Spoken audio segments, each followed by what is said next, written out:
నమస్తే and welcome to hit TV. నేను మీ నిహాల్. ప్రస్తుతం అంతా ఉన్నారు సీనియర్ పొలిటికల్ అనలిస్ట్ జగదేవ్ గారు. సార్ నమస్తే సార్. నమస్తే అమ్మా. సార్ నిన్న జగన్మోహన్ రెడ్డి గారి ప్రెస్ మీట్ అనేది మీరు చూసారా? ప్రెస్ మీట్ కాదు, ఒక మీటింగ్ లాంటిది కార్యకర్తలతో పెట్టారు. పెట్టిన తర్వాత జగన్మోహన్ రెడ్డి గారు మాట్లాడడం జరిగింది.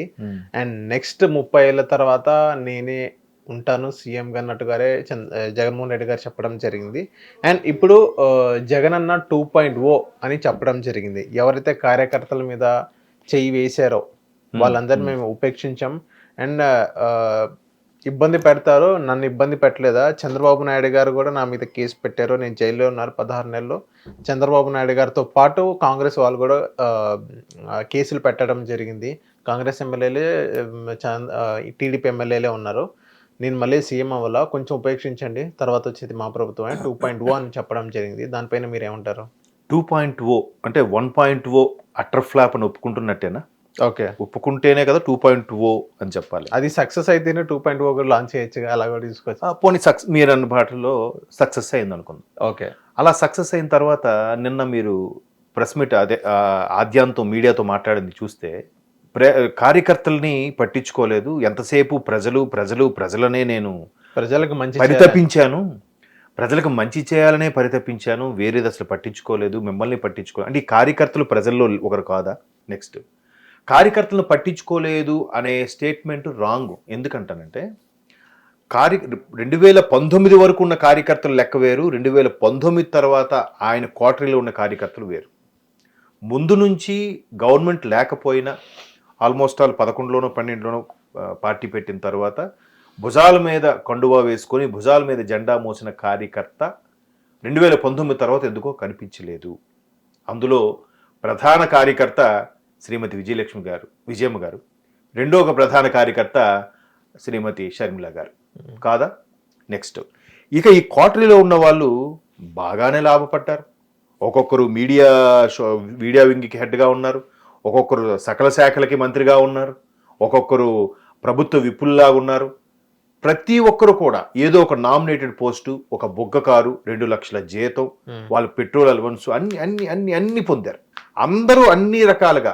ఆఖరికి విజయమ్మ మీద విమర్శలు చేసే వాళ్ళు కూడా ప్రభుత్వంలో ఏపీ ఫైబర్లో కానీ, సోషల్ వింగ్లో కానీ, లోకల్ బాడీ గవర్నెన్స్లో కానీ ఏదో ఒక రూపంలో జీతాలు తీసుకున్న వాళ్ళే. అది కూడా ఎట్లాంటి జీతాలు తెలుసమ్మా? 60 నుంచి 70 వేలు మినిమం నెలగా, సంవత్సరానికి? నెలకి నేను చెప్పాను. ఓకే, నెలకి 60 నుంచి 70 వేలు వాళ్ళ ఖాతాలో పడిపోయేవి. మరి వీళ్ళందరూ కార్యకర్తలు కాదా? వాళ్ళు ఇచ్చే నామినేటెడ్ పోస్టులు, వాళ్ళు ఇచ్చే సోషల్ మీడియా వింగ్లో ఉండే పోస్టులు, వీళ్ళందరికీ ఇవన్నీ కూడా కార్యకర్తలని నా అభిప్రాయం. బట్ ఆయన కార్యకర్తలు నేను విస్మరించాను అన్నట్టుగానే చెప్పారు కదా. ఓకే, అక్కడ మరి ఒప్పుకున్నట్టేగా. తర్వాత ఏదైతే మొన్న 24 ఎలక్షన్స్కు ముందు మనల్ని ఎవడు వెంట్రుకు కూడా పేకలేడు, ఏ పవన్ కళ్యాణ్ వచ్చినా, ఏ చంద్రబాబు వచ్చినా, తరువాత 30 ఏళ్ళు మనదే గవర్నమెంట్ ఉంటుంది, మనం ఈసారి కొడుతున్నాం, వై నాట్ 175, 25కి 25 తీసుకొచ్చి కేంద్రం మెడలు ఉంచేద్దాం. ఇది మళ్ళీ 2019 ముందు స్టేట్మెంటే, 24 ముందు కూడా ఇచ్చిన స్టేట్మెంట్.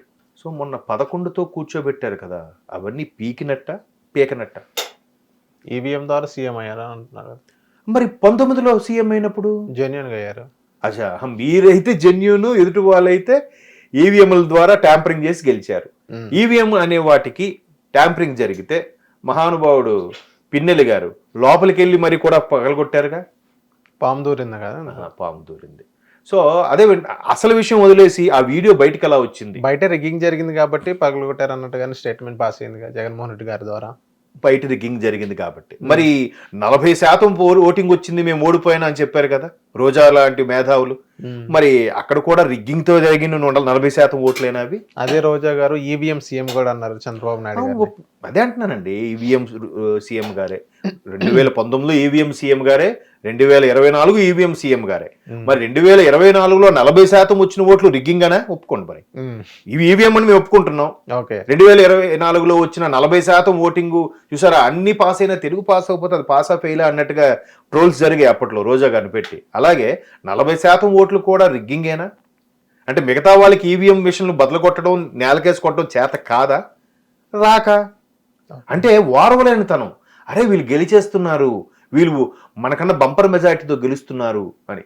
అంటే మూలన కూర్చున్న ముసలమ్మ కూడా దుబాయ్, అరబిక్ కంట్రీసు, పాశ్చాత్య దేశాలు, యూరోపియన్ కంట్రీస్ నుంచి కూడా ఫ్లైట్లో, బస్సుల్లో, ట్రైన్లో వచ్చి ఓట్లు వేయబట్టే 91.82% అంటే ఆల్మోస్ట్ 92% ఓటింగ్. అది రికార్డ్. అది నాకు తెలిసి ఆంధ్రప్రదేశ్ చరిత్రలో. ఎందుకు అంతపై వచ్చింది ఓటింగ్ అంటే, అమ్మ బాబోయ్ ఈసారి ఈయన రాకూడదు. అక్కడ చంద్రబాబు నాయుడు గారికి, పవన్ కళ్యాణ్ గారి మీద ఉండే ప్రేమ కన్నా ఈ ప్రభుత్వం పోవాలనే కసే జనాల్లో కనబడింది నాకైతే. ప్రభుత్వం పోవాలా లేకపోతే జగన్మోహన్ రెడ్డి గారు అసలు సీఎంగా ఉండకూడదనా? అవ్వ పేరే ముసలమ్మ, అవ్వన్న ముసలమ్మ ఇద్దరు ఒకటే. మీరు అలా అన్నారు, నేను ఇలా అన్నాను.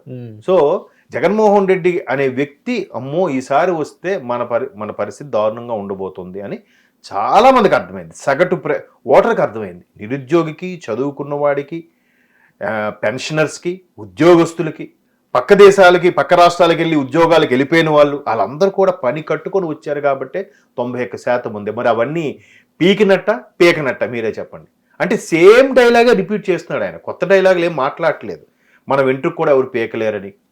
తర్వాత 30 ఏళ్ళు మనమే సీఎం ఉంటాం, 30 ఏళ్ళు మనమే సీఎం ఉంటాం అనుకున్న వాళ్ళు ఎలా ఉండాలి, ఎట్లా ఉండాలి, ఎలా రియలైజ్ అవ్వాలి? ఇప్పుడు నిన్న లేదు మొన్న కేతిరెడ్డి గారు ఒక మీడియాకి ఇచ్చిన ఛానల్లో కూడా ఒప్పుకున్నారుగా క్లియర్గా. అక్కడ కేతిరెడ్డి అనే వ్యక్తి గెలవాలి.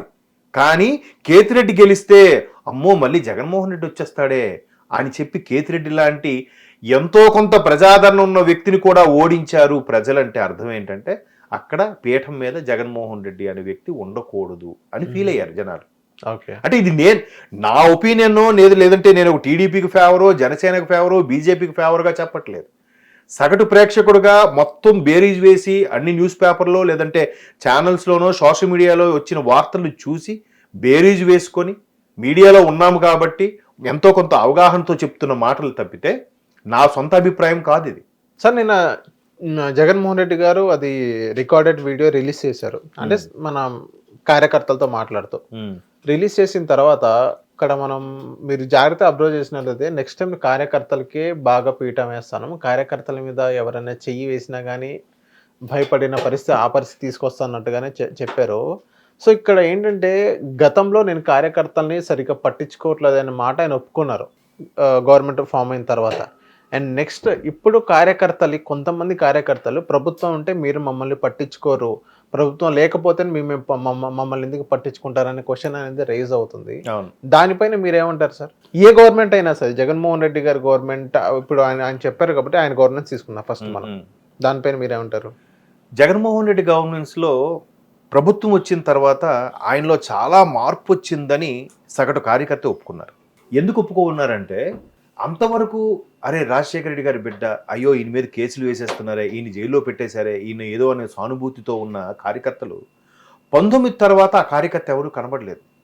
అరే మేం కష్టపడితే కదా, మేము మా సొంత డబ్బులు ఖర్చు పెట్టుకొని తిరిగితే కదా ఇంత ఈయన ముఖ్యమంత్రి అయ్యింది, అలాంటిది మమ్మల్ని కనీసం పట్టించుకోవట్లేదే.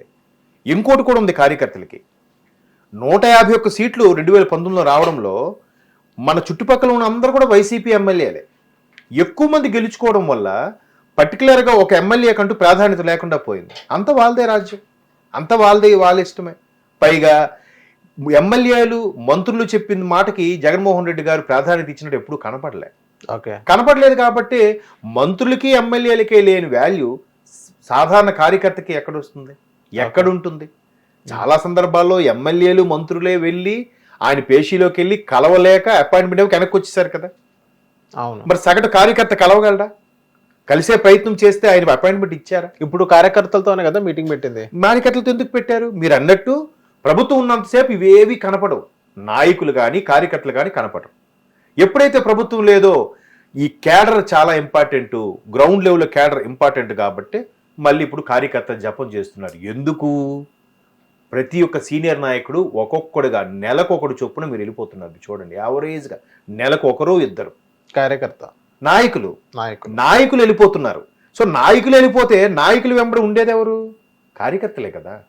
ఏ నాయకుడు వెంటైనా పనిచేసేది, నాయకుడిని గెలిపించుకునేది, నాయకుడి కోసం పాటుపడేది, నాయకుడికి ఒక మాట అంటే రాళ్ళు రువ్వేది ఎవరు? సగటు కార్యకర్తే. మరి ఆ నాయకుడు వెళ్ళినప్పుడు నాయకుడితో పాటు ఫాలో అయిన కొన్ని వందల మంది కార్యకర్తలు వెళ్ళిపోతారా? వెళ్ళిపోతారు కాబట్టి ఇప్పుడు గుర్తొచ్చారు జగన్మోహన్ రెడ్డికి కార్యకర్తలు. కీలకమైన వ్యక్తి నెంబర్ 2గా ఉండే విజయసాయి రెడ్డి గారు వెళ్ళిపోతే మరి ఆయన నమ్ముకున్న వాళ్ళు లేకపోతే ఆయన ఫాలో అయిన కార్యకర్తలు కొన్ని వందల మంది వేల మంది ఆయనతో పాటు వెళ్ళిపోవాలిగా. అంటే ఆయన పార్టీ మారలేదు కదా, ఆ పార్టీలోనే ఉన్నారు కాబట్టి ఆ కార్యకర్తలు ఆ స్టిక్ ఆన్ ఎక్కడే ఉంటారు, ఆ కోణం కూడా మనం చూసుకోవచ్చుగా. ఇప్పుడు ఆయన లేరు, ఏ పార్టీకి వెళ్ళలేదు. సో ఇప్పుడు కార్యకర్త ఏముంటాడు, జగన్ అన్నతోనే ఉంటారు అనుకో. అలా ఎందుకు అనుకుంటాడు? ఈయన రాజకీయ సన్యాసం తీసుకున్నారు. ప్రీవియస్ పార్టీ ఏదైతే జగన్మోహన్ రెడ్డి గారు A2 అని ఉన్న, ఏదైతే టాప్ 2లో విజయసాయి రెడ్డి గారు. అవును. సో ఆయన వాళ్ళ కార్యకర్తలు కూడా కొంచెం చెప్పొచ్చు కదా, మీరు ఈ పార్టీలోనే స్టిక్ ఆన్ అయిన ఆయన కూడా కొంచెం ఫాలోఅప్ చేసుకోవచ్చు కదా, ఆ కోణం కూడా ఉండేది కదా సార్. అలాగే ఉండదండి. నాయకుడు అనేవాడు ఉంటే కార్యకర్త అయ్యా ఏంటి నిర్ణయం తీసుకున్నంటే చూద్దాం, భవిష్యత్తులో ఎక్కడికి వెళ్తే మనం అందరూ కలిసి ఉందాం, మీ అందరికీ నేను న్యాయం చేస్తానని చెప్తాడు ఏ నాయకుడు. ఓకే. అంతేగాని నేను ఇక్కడ వెళ్ళిపోతున్నాను, మీరు ఇక్కడే ఉండండి, ఇక్కడ బాగా చూసుకోండి, ఏం కాదులే, ఏమైనా నేను మాట్లాడతానని భరోసా ఇవ్వలేడు. ఎందుకంటే పార్టీ వీడుతున్నాడు కాబట్టి మీరు ఇక్కడే ఉండండి, మీకు నేను భరోసాగా ఉంటానని చెప్పలేడుగా. అధికారంలో ఉన్నప్పుడే, పార్టీలో నాయకుడిగా ఉన్నప్పుడే కార్యకర్తలకు భరోసా ఇవ్వలేని నాయకుడు పార్టీ వీడిన తర్వాత రాజకీయ సన్యాసం తీసుకున్నాక ఇంకెలా భరోసా ఇవ్వగలడు? అందుకు ఎలా చెప్తాడు నాయకుడు, ఏ నాయకుడైనా సరే చూద్దాం అమ్మా, వేరే పార్టీకి వెళ్ళే వరకు చూద్దాం, లేదంటే నేను మీకు ఏదో దారి చూపిస్తా, అంతవరకు అలాగే అక్కడే ఉండండి అన్నట్టుగానే చెప్తాడు. అంతేగాని అక్కడే ఉండిపోండి, నాతో పాటు ఫాలో అవ్వద్దు అని ఎప్పుడు చెప్పడు. ఎందుకంటే రేపు పొద్దున మరి ఆ కార్యకర్తలే ఈ నాయకుడు బలం, బయటున్నా లోపలున్నా కానీ. కొంతమంది ఫాలోవర్స్ ఉంటే కదా ఆ నాయకుడు ఆ లీడర్ అయ్యేది. ఫాలోవర్స్ లేకపోతే లీడర్ ఎలా అవుతాడు? ఆ ఫాలోవర్స్ నథింగ్ బట్ నాయకులు, కార్యకర్తలు కదా. సో ఇప్పుడు ఏదైతే నాయకులు ఒక్కొక్కరుగా పార్టీ వీడుతున్నారో, ఒక్కొక్కరు ఇప్పుడు కేతిరెడ్డి లాంటి వాళ్ళు పార్టీ వీడకపోయినా కొంత రియలైజ్ అయ్యి ఓపెన్ అవుతున్నారు. ఓపెన్ అయినప్పుడు ఏమవుతుంది, కార్యకర్తలు కూడా రియలైజేషన్ వచ్చింది. ఓకే, మనం అంటే ఏం చేయలేదు, ఏం సంపాదించుకోలేదు. ప్రతి ఒక్క కార్యకర్త కూడా ఎలా ఆలోచిస్తాడంటే మన గవర్నమెంట్ వచ్చినప్పుడు 4 రాళ్ళు వెనకేసుకోవాలి, సెటిల్ అయిపోవాలని ఆలోచిస్తాడు. ఏ కార్యకర్త అంతే, ఏ కార్యకర్త, ఏ పార్టీ. మరి గడిచిన 5 ఏళ్లలో ప్రతి కార్యకర్త ఏ కార్యకర్తను సంపాదించుకున్నాడా? ఏది 19 తర్వాత అయిన కార్యకర్త కానీ మాట్లాడేది 19 ముందున్న కార్యకర్త. 2019 ముందున్న కార్యకర్త ఎవడు కూడా సంపాదించుకోలేదు. 2019 తర్వాత బెల్లం వచ్చాక చీమలు చేరినట్టుగా కొత్త నాయకులందరూ కనబడ్డారు తెర మీద. ఓకే. సో వాళ్ళందరూ సంపాదించుకున్నారు. వాళ్ళందరూ నామినేటెడ్ పోస్ట్ అనో లేదా ఇంకో పోస్ట్ అనో లేదంటే ఇంకోటి మొత్తానికి సంపాదించుకున్నారు. ఈవెన్ మేలో కూడా మీరు అబ్జర్వ్ చేస్తే జగన్మోహన్ రెడ్డి గారు ఆపద్ధర ముఖ్యమంత్రిగా ఉన్నప్పుడు కూడా కడప సంబంధించిన కొన్ని కాంట్రాక్ట్స్వి ఏవైతే పెండింగ్ బిల్స్ ఉన్నాయో అవి రిలీజ్ చేశారు, మీకు గుర్తుందో లేదో. అవును. అప్పుడు కూడా ఎలక్షన్ కమిషన్కి వీళ్ళు కూటమి వాళ్ళు ఫిర్యాదు కూడా చేశారు. మరి అట్లా మరి అప్పుడు కార్యకర్తకి న్యాయం చేసినట్ట చేయనట్ట? న్యాయం చేశారుగా. మరి అవే పెండింగ్ ఉన్న వాటికి ఎన్నో కోట్లు రిలీజ్ చేశారుగా. మరి అక్కడ కార్యకర్తలు బాగుపడినట్టేగా. మళ్ళీ కొత్తగా కార్యకర్తలు నినాదం ఎందుకు ఎత్తుకున్నారంటే ఒక్కొక్కరు నాయకుడు పార్టీ వీడుతున్నప్పుడు ఆయనకి ఫాలోవర్స్గా ఉండే కార్యకర్తలు కూడా పార్టీని వీడుతారు కాబట్టి నేను ప్రజలనే పట్టించుకున్నాను, మిమ్మల్ని విస్మరించానని చెప్పడం, మళ్ళీ ఏదో ఒక పరంగా వార్తల్లో నిలబడడం. వార్తల్లో నిలబడితే కదా నాయకుడు అనేవాడు ఉన్నాడని తెలుస్తుంది. సో ఇలాగ ప్రెస్ మీట్లు పెట్టి మిమ్మల్ని పట్టించుకుంటానికి పోయి 2.0 మళ్ళీ అవే మాటలు, అవి కళ్ళబొల్లి కబుర్లు అనాలా లేదా నిజమవుతాయని నమ్మాలా? మళ్ళీ 30 ఏళ్ళు సీఎం, ఇంతకుముందు కూడా 30 ఏళ్ళు సీఎం అని అన్నారుగా. ఇంతకుముందు కూడా మందే రాజ్యం తిరుగులేదు, మనల్ని ఎవడు ఆపేది, మనకి ఎవడు పీకలేడు ఇంతకుముందు కూడా అన్నారుగా. మరి మన అన్ని పీకి చూపించారుగా. మొత్తం పీకేస్తే 11 కదా మిగిలాయి. అవును సార్. ఇక్కడ మనం ఒక్క మాట గట్టిగా అబ్జర్వ్ చేసినట్లయితే సార్, జగన్మోహన్ రెడ్డి గారు నెక్స్ట్ నేను అధికారంలోకి వస్తానని జగన్మోహన్ రెడ్డి గారు చెప్తున్నారు. ఏ ప్రతిపక్ష నాయకుడు అని అదే అంటారు, నేను నెక్స్ట్ వచ్చే టర్మ్ నేనే ఉంటా. జగన్మోహన్ రెడ్డి గారు కూడా అదే చెప్పుకుంటూ వచ్చారు. కానీ మీరు కొంచెం అబ్జర్వ్ చేసినట్టే కొంతమంది న్యూట్రల్ పర్సన్స్ వాళ్ళ ఓట్లు అనేది చాలా కీలకం. లాస్ట్ గవర్నమెంట్ 2024లో కూడా న్యూట్రల్ ఓటర్సే గట్టిగా ప్రభావితం అయినాయి. అది మనందరం చెప్పుకోవాలి. ఇక్కడ మనం చూసుకోవాల్సింది ఏంటంటే జగన్మోహన్ రెడ్డి గారు నెక్స్ట్ టర్మ్కు నేనే వస్తానని చెప్పిన తర్వాత మమ్మల్ని ఎవరైతే ఇబ్బంది పట్టారో వాళ్ళనైతే అస్సలు వదలను. సముద్రాలు దాటైనా ఏ ఊర్లోనో పట్టుకొని వచ్చి మళ్ళీ ఇక్కడ తీసుకొని కూర్చోబెడతాను అంటే ఒక వార్నింగ్ సైన్ లాంటిది ఇస్తున్నారు. న్యూట్రల్ పర్సన్స్ ఈ జగన్మోహన్ రెడ్డి గారు నెక్స్ట్ టైం ఆయన ఉంటా అన్నారు, 30 సంవత్సరాలు ఉన్నారు, వైనాట్ 175 ఉన్నారు చెప్పడం కామన్. కాకపోతే ఎక్కడున్నా నేను వదలను, నా పైన కానీ నా కార్యకర్త పైన కానీ ఎవరైనా అక్రమాలుగా కేసు పెట్టినా కానీ వాళ్ళని వదలని ఒక హెచ్చరిస్తున్నారు. ఇది జగన్మోహన్ రెడ్డి గారికి మంచిది కాదన్నట్టుగానే న్యూట్రల్ పర్సన్స్ చెప్పడం జరిగింది. ఆ మాటకి మీరు ఏకపిస్తారా? ఖచ్చితంగా న్యూట్రల్గా ఉండే వాళ్ళు ఈ మాట మీరండి మాటతో పాటు ఇంకో మాట కూడా అంటున్నారు. అంటే జగన్మోహన్ రెడ్డి కార్యకర్తలను కోల్పోకుండా, నాయకులను కోల్పోకుండా మీ వెనక నేనున్నానని మరొక్కసారి రెచ్చగొట్టే ప్రయత్నం చేస్తున్నారా ఇటువంటి వ్యాఖ్యల ద్వారా? అంటే నిన్న జరిగిన ఏదైతే వాళ్ళ కార్యకర్తలతో మీటింగ్ చూసిన తర్వాత ఒక హెచ్చరిక లాంటిదే జారీ చేశారు. 2.0 అనేది 1.0 వేరు, ఇప్పుడు 2.0 నెక్స్ట్ లెవెల్ ఉంటుంది. అంటే ఆయన కార్యకర్తలతో మమేకం అవుతారా, లేకపోతే వేరే పార్టీ వాళ్ళని మా పార్టీలో ఓన్ చేసుకోవడం అలాంటివి చెప్పట్లా. మమ్మల్ని ఎవరైతే ఇబ్బంది పడ్డారో మేము నెక్స్ట్ మీ దగ్గరకు వస్తాం, మిమ్మల్ని కూడా అలాగే ఇబ్బంది పెడతామని అంటున్నారు. బిఫోర్ 2019లో చూసుకున్నట్లయితే జగన్మోహన్ రెడ్డి గారు పక్క పార్టీ వాళ్ళు మాకు ఓటేసేటట్టుగా మేము వర్క్ చేస్తాం అన్నట్టుగానే మాకు జగన్మోహన్ రెడ్డికి అప్పుడు చెప్పడం జరిగింది. కానీ ఇప్పుడు మాట మారింది, అంటే మాట కొంచెం డైవర్ట్ చేయింది.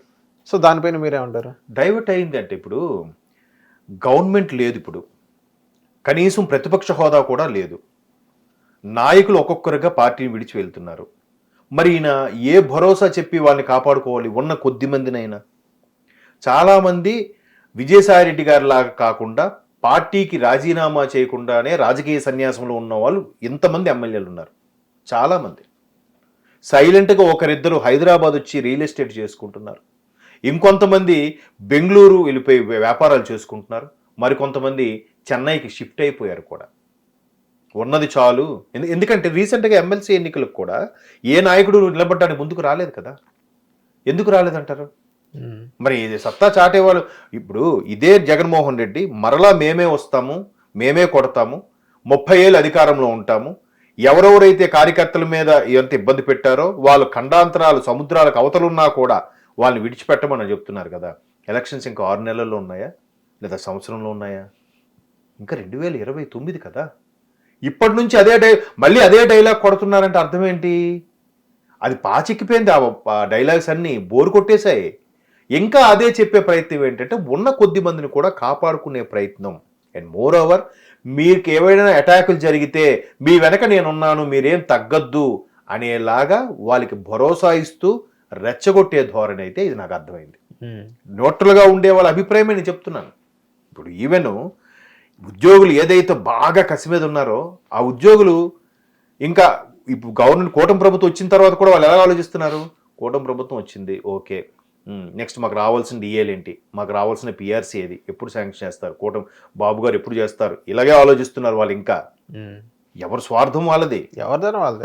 సో అలాంటి సందర్భాల్లో ఈయన ఎంత జరిగినా కూడా మేనిఫెస్టోలో ఏమిచ్చాడండి? కనీసం ఓకే ఉద్యోగులు మేము పట్టించుకోలేదు, ఈసారి మా ప్రభుత్వం వచ్చాక ఖచ్చితంగా ఉద్యోగాలకు పెద్దపీట వేస్తాం, ఏదో చెప్తాను ఒక్క మాట అన్నాడు ఆయన? అనలేదే. మరలా ఈ నవరత్నాల గురించే చెప్పారు తప్ప కొత్తగా ఏమైనా ఇంట్రడ్యూస్ చేశారా? లేదే. ఎంతసేపు ప్రతిపక్షాల మీద, చంద్రబాబు నాయుడు మీద, పవన్ కళ్యాణ్ గారి మీద దుమ్మెత్తిపోయడము, వాళ్ళు నమ్మకండి, వాళ్ళు ఇంకా ఫ్రాడు, వాళ్ళు 420 అని చెప్పారే తప్ప వీళ్ళ గురించి చెప్పుకోవడం మానేశారు. అలాంటి పరిస్థితుల్లో జగన్మోహన్ రెడ్డి గారు చేసే వ్యాఖ్యలు ఏవైతే ఉన్నాయో కార్యకర్తలను కాపాడుకుని, అంటే మూలాలు అవి. కార్యకర్తలు అనేవాడు పునాది లాంటి వాడు. పునాది పార్టీ క్యాడర్ ఎప్పుడైతే కార్యకర్త రూపంలో బలంగా ఉంటుందో ఏ పార్టీ అయినా లాంగ్ లివ్, లేదో ఏ పార్టీ కూడా ఎక్కువ రోజులు నిలబడదు. దానికి ఎగ్జాంపుల్స్ చాలా పార్టీలు వచ్చాయి, తెరబరుగైపోయాయి. బట్ టీడీపీ లాంటి పార్టీ ఈ రోజుకి తెలంగాణలో బలంగా లేకపోయినా గ్రౌండ్ లెవెల్లో ఇప్పటికీ కొంతమంది టీడీపీ కార్యకర్తలు ఉన్నారు, బతికే ఉంది. ఏదో ఒక రూపంలో, అటు బీఆర్ఎస్ రూపంలోనో కాంగ్రెస్ రూపంలోనో బతికే ఉంది. ఇంకా ఒక్కసారి ఇక్కడ టీడీపీ మరలా పుంజుకుంటే అందరూ బయటకు వచ్చే అవకాశాలు కూడా లేకపోలేదు. అది ఎందుకు? కార్యకర్తల బలం, కేడర్ బలం. కేడర్కి ఎప్పుడైతే నువ్వు ప్రాధాన్యత ఇవ్వలేదో ఇంకా నీకు ఏ నాయకుడినైనా ప్రజలు తొక్కేస్తారు. హిట్ టీవీ యాప్, ఇందులో short news, live news, entertainment shows, movies, digital magazines తో పాటు మీ జిల్లా వార్తలను కూడా ఫ్రీగా చూడొచ్చు. అంతేకాదు కేజీ నుంచి పీజీ వరకు విద్యార్థులకు స్కాలర్షిప్ కూడా అందిస్తున్నాం. ప్రతి వారం 10 మందికి లక్కీ డ్రా ద్వారా ఒక్కొక్కరికి 10,000 రూపాయలు అందిస్తున్నాం. ఇంకెందుకు ఆలస్యం, వెంటనే హిట్ టీవీ యాప్ ని డౌన్లోడ్ చేసుకుని ఫ్రీగా ఎంటర్టైన్మెంట్ పొందండి. Hit TV app. Hit TV app. Please download hit TV app. Hit TV యాప్ని ఫ్రీగా డౌన్లోడ్ చేసుకొని ఎంజాయ్ చేయండి. మీకు నచ్చిన ఎంటర్టైన్మెంట్ కోసం హిట్ టీవీ యాప్ ని ఫ్రీగా డౌన్లోడ్ చేసుకుని ఎంజాయ్ చేయండి. హిట్ టీవీ యాప్ని డౌన్లోడ్ చేసుకుని ఆస్వాదించండి, ఆశీర్వదించండి. ఇంతమంది సెలబ్రిటీలు హిట్ టీవీ యాప్ ని డౌన్లోడ్ చేసుకోండి అని చెప్తున్నారంటే ఎంత మంచి యాప్ ఆలోచించండి. అమెరికా అమెరికా అమెరికా అమెరికాలో చదవాలనుకునే వాళ్ళకి విశ్వసనీయమైన పేరు మన శౌర్య consultancy. UK Law 1 Year Masters. UK Law 1 Year Masters. 2 years work permit up to 5 years visa. Contact Saurya Consultancy. Contact 89851 89851.